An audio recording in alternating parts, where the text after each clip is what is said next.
You're watching UNICEF television.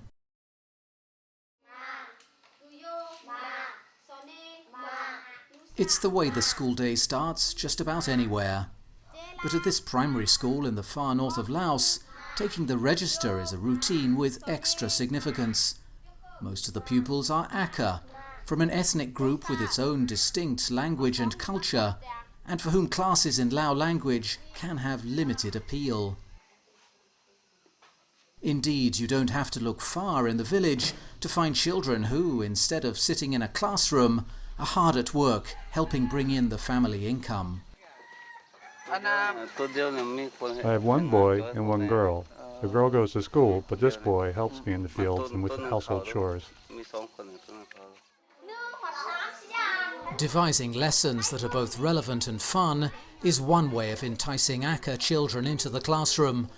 The government's Schools of Quality policy, being implemented with UNICEF's support, does exactly that. But making sure no single child in the community misses out on an education is just as important. So much so that the school director keeps a map on the wall of his office showing where each child in the village lives. Homes marked with an empty circle or triangle indicate a child who is not attending class.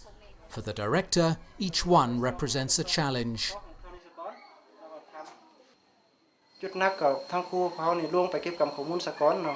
At the start of each academic year, we collect the numbers and see how many boys and girls are in school. Then we meet with the education authorities, the Parent-Teacher Association, and community leaders to explain how important school is. And they talk specifically to parents whose kids are not in school.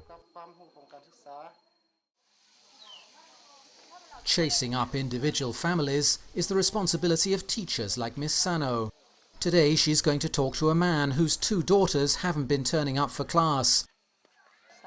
Her visit uncovers an all too familiar pattern of family breakdown and poverty, a situation in which a child's education can often be a casualty. I don't send them to school because there is no grandmother or mother in this house. I need help in the field and to take care of the baby. With well over 1,000 schools of quality now operating across the country, efforts to increase school enrollment are bearing fruit. Latest figures show that nearly 90% of boys and almost as many girls are now getting the primary education they need. Ensuring children from the wide variety of ethnic groups take their place in class will always be more difficult. But with the commitment of teachers, parents and administrators alike, it's a goal that looks increasingly within reach. This is Simon Ingram in Laos reporting for UNICEF. Unite for Children.